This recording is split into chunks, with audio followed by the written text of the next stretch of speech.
Time traveling with me would be completely worthless because I would go back to my past and I would know for a fact I would never listen to myself.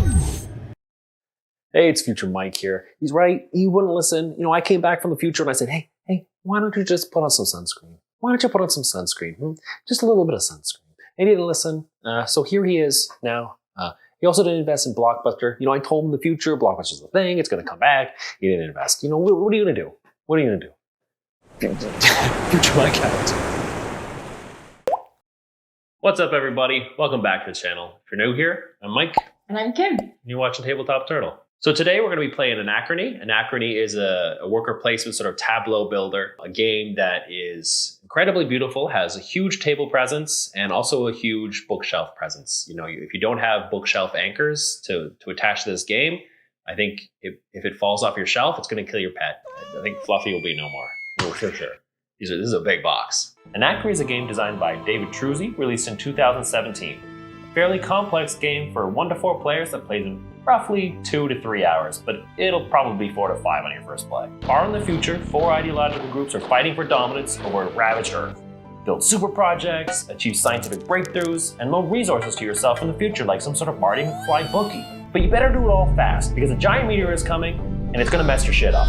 On your turn, players do their best to compete for resources by strapping their weak and fragile cardboard workers into tough plastic miniature mechs, which they have to pre-plan for by deciding how many mechs they will power for the turn. When they gain those resources, players use them to purchase buildings that their factions can utilize to gain victory points. So the game, like we said, is very beautiful, and I think thematically it's really fun. It really does, at times, despite the gimmicky feel of the sort of lending yourself resources, it does feel like time travel sometimes. And it's cool. Kind of.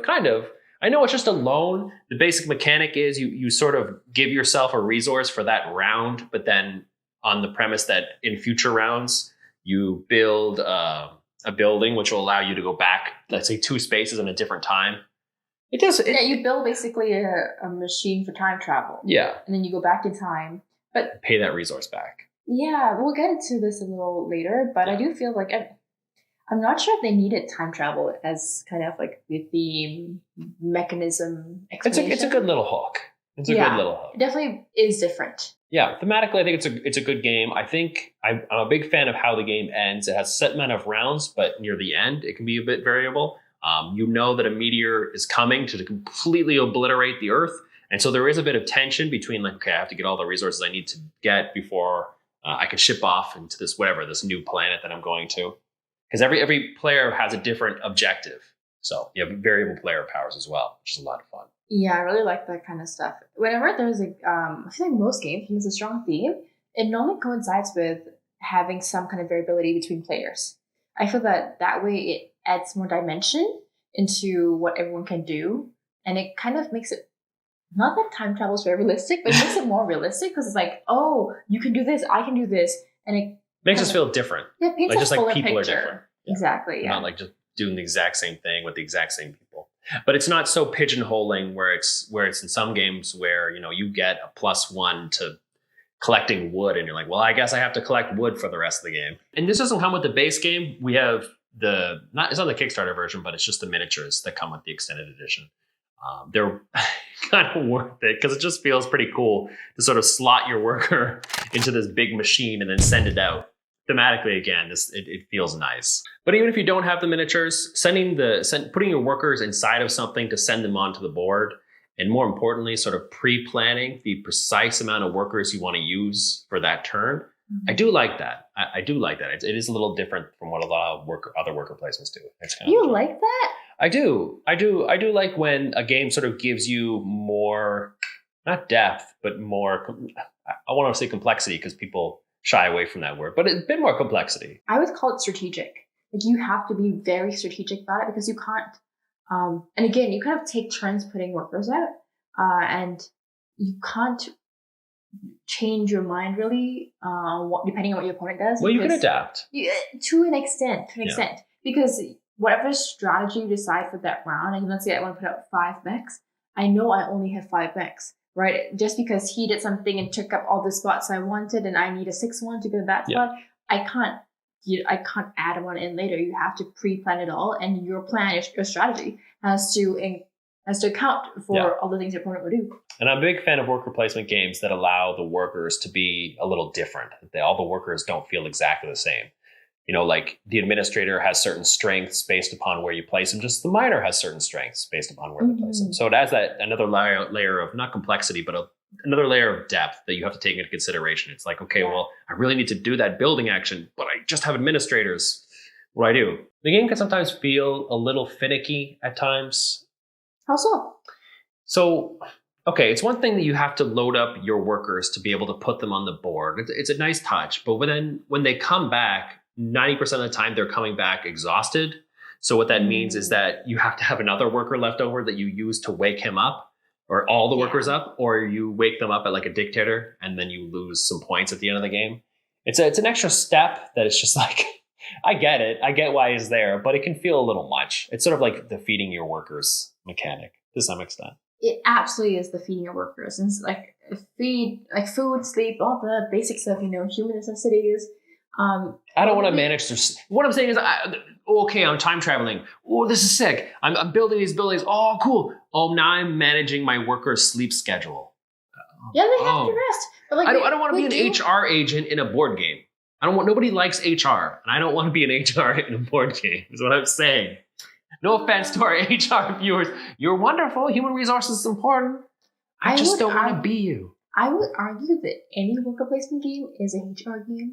I guess that's true. And you are managing workers and where they go, but it's more like a managerial role. So he wants to be the manager with selective responsibilities. Only stuff he wants to do. All the stuff about your mental health, your need for work-life balance. I don't want to schedule my engineers' break times. You know what I mean? Yeah. You're like, oh, okay, Bob's on break now, right now. When does Jim go on break? I don't want to. It's too much.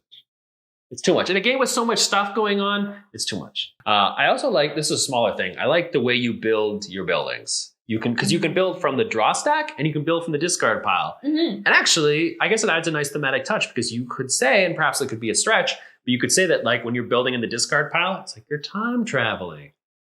Kind of. You're traveling from your previous turn. It's time traveling. Okay, so this game the one thing it does really, really well is offering a ton of variability. Every time you play this game, it's just not like the last time you played it, whether that's the characters that you can have, what you start with can make a big determining factor of how the game goes. The buildings that pop up, there's like A and B sides on all your boards, all the boards on the table, so they're always different. And there's modules. Like if there wasn't enough stuff in the rule book, there's different ways to play all the time. You can be like, okay, let's include the Doomsday module, and let's not include it this time. And then those cards too, like types of resources that come out. The stuff that's available. Exactly. So definitely there's so many layers of different types of options that I don't know, I feel like the game needs it. It does. Because when you strip everything away, when you strip away like the gimmicky time travel, it is a really basic worker placement game. And it's long.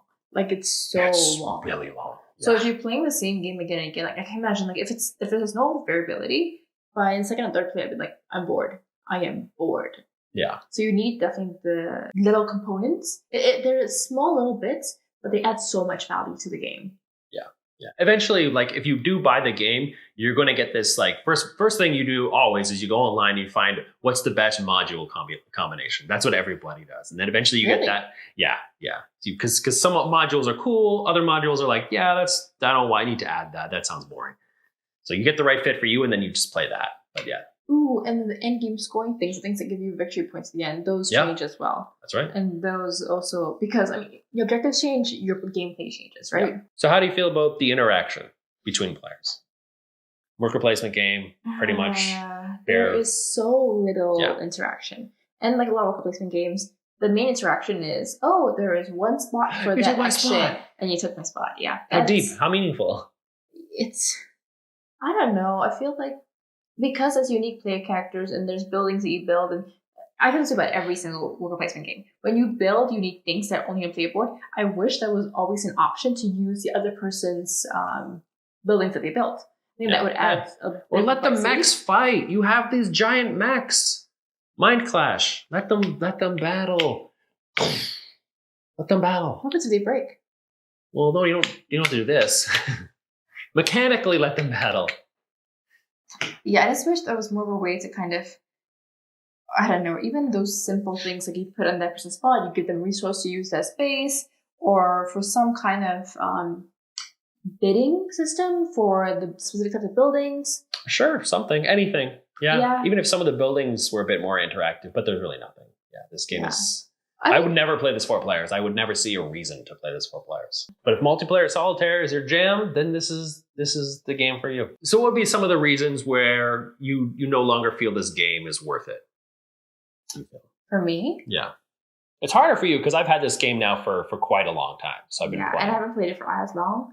But even in the shorter, lesser amount of years that I played it for, I feel that I do have my feelings have changed in this game. When I first played this game, I rated it a 9 out of 10 on Board Game Geek. For context, I gave it a 10. So that 10 was out of back 10. then. Yeah, I give it a 9 out of 10 because it was, upon first play, phenomenal. Mm-hmm. And I say that because it is super complex and there's so many like variability options and layers of complexity. But it felt so smart. It felt like every mechanism was so well designed. Things went so well together, so thematic. And of course, I love the little mechs. Yeah. Any kind of tactile item like this makes the game so much more durable for me personally. But since the first play, every play has felt a little less exciting. Yes, a lot of areas of variability, but the mechanisms are still the same. And even with different player, like individual characters that like you're this faction, he's this faction, it didn't add very much to it. It didn't feel like... It sometimes feels as though the game doesn't earn its playtime. Yes, it's a long playing game. But this game is like some people will describe games as being eloquent. Everything fits together really nicely. It's smooth. The rules are intuitive. That is not this game. This game is like this like giant lumbering juggernaut of cardboard that just kind of like lumbers around, like jankily moving. It's like the mechs. Yeah. The game, the game does feel like it's a mech. Now, here's the thing. If you play the game a lot, you're going to get over that. Everything's going to feel intuitive to you. But when you're first starting out, your games are going to be super long. I don't know who this person was that put 30 minutes on the back of the box per player. That person's a liar. They're lying. I don't know if they like averaged out people that for them this game 100 times. Yeah, for them it's 30 minutes a player. Because we've both played a bunch of times. Yeah. And even when we play now, it's still like, what did we take last time? Like 3 hours or something? Yeah. It was not quick at all. No. And it wasn't because like we took out the sweet time, like, thinking about each move. We just kept moving along. And exactly like I said, like it just, sometimes it doesn't feel like it's earned that playtime. Like I mentioned about like the mechanisms not being that unique. It's good, but is it fully enjoyable for the full 3 hours? And not just that, but we talk about interaction. Like I think a lot of modern when I first started playing 6 years ago or so, it was like, okay, worker placement game. There's no interaction in worker placement games. That's the way worker placement games are. That's the standard. Yeah. But I think things have changed a bit more now, and now you have things like I have to say Everdale, where I can go on your building and then you interact a little. It's minimal, but there's something there. There's more. There's more. There's more than what this game gives. Which I understand. You don't always want that. A lot of people do sort of like, I want to build my own tableau. I don't care what other people are doing. But yeah. Yeah, I think there's also a lot of games where worker placement is no longer like the only type of game it is. There's a lot more combinations. Worker placements and civ building, that kind of stuff, where there's so many other components to it that this game feels so much more alive and immersive. Whereas this, again, still really enjoy this game. It's still a unique game. I was trying to rack my brain around like what games would replace this game. I honestly couldn't think of any. So it's still really unique. And if you look at this and you like the time travel aspect and you want to get those cool mechs, I think it is worth buying it. Yes. I don't love it as much as I once did, but I think all in all, it has in some way stood the test of time. I think people still talk about it. It's not a game that's faded off into obscurity. It's still got great table presence. People want to know what the heck you're doing when they walk by. I think it definitely has its place. Yeah. And I think the difficulty with how to rate it and how to talk about it with the test of time is, are you comparing it to games that were made last year, this year, right? And because with time, things improve. So this is very different. I would say it's almost a classic of what it is. It definitely, like you said, it has table presence. It is just gorgeous to look at. It feels you feel excited, whipping it out and all these different things. You just might not want to do it all the time. That's all. Yeah. Oh, and I guess another great thing about reviewing older games is that we have a lot of time now, not just to review the game, but to look at the expansion, see what they've added and whether or not they improved it.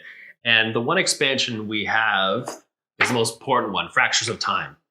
Fractures of Time is necessary. You have to have it. Because if you strip Fractures of Time, it really is like a really somehow like simultaneously complex, but also super simple worker placement game. Yeah. But with Fractures, there's more interesting things. I think that's kind of what you mentioned earlier about intuitive, right? Like for us, like we love when games that are super intuitive. It just makes complex games so much more fun to play because you don't have to think about like, oh, what am I supposed to do next? Like I don't remember that kind of stuff. But this game, since we played it with the expansion, I can't go back. Yeah. When I think of the regular game, I'm like, oh, it's kind of boring without the expansion. Like I get excited about all the action spaces and all the abilities that the expansion allows for. And that's why it's like, if you want to buy the game today, you have to buy the expansion. I feel like you might have to. Yeah, you're getting a lot of people online will say like, just give the base game a try. It's not the same. They're right to a certain extent because adding the expansion is going to just add more crap to an already fairly dense game. But I think it is necessary. Like the best mechanic of the expansion is when you place your worker in the mech on a future turn, you are able to sort of, I can't remember if they call it phasing, but you're able to jump to a different spot and then remove that worker. Almost like he's basically teleported. And it's a nice touch. It's a cool touch that also allows you to get more resources and build up a better tableau. So yeah, this is not a graceful game. It is overly dense. It is the barrier to entry for new players is incredibly high. Yeah. But I'll be damned if I don't have fun putting my workers in a mech and sending them out and traveling back in time. It's fun. Do I like it as much as I once did? I don't. I used to give it a 10. I would say these days I'm sitting at an 8, but it's a solid 8. I still recommend it for a game. If you buy the expansion, Fractures of Time, and this game, I would give it a 9. I would 100% give it. It would, Interesting. Yeah.